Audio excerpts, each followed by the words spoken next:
Kasi, yan tinanggal ko na yung isang lugan. Gawang sira na. Tapos, umuulan. So, nasira. So, nilipat ko sila dito kahapon. Tingnan mo ang ginawa. Ang ginawa nyo?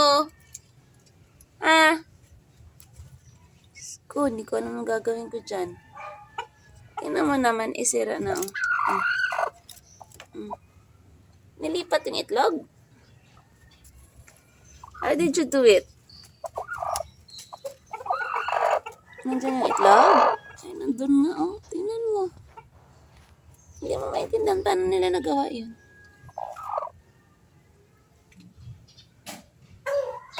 Tingnan ko hindi magiging successful kasi basa.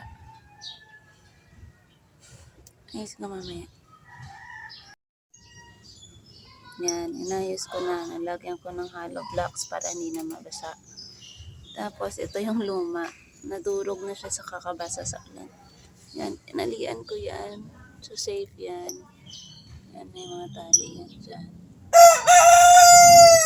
Silang dalawa, isang itlog lang yan. Grabe. Hindi mo mawari paano na talaga nila binuhat yung egg na yun. Galing dito. Kasi dito yan nakalagay Ito. Tapos nilipat nila dun. Hindi ko na videohan kahapon kasi ang lakas ng ulan. Nilipat ko, binalot ko pa ito ng plastic para hindi mabasa. Kasi tumutula yung ulan dito banda So yan, inakyat ko na sa hollow blocks.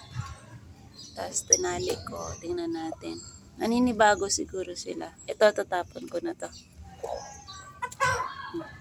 Dyan na kayo.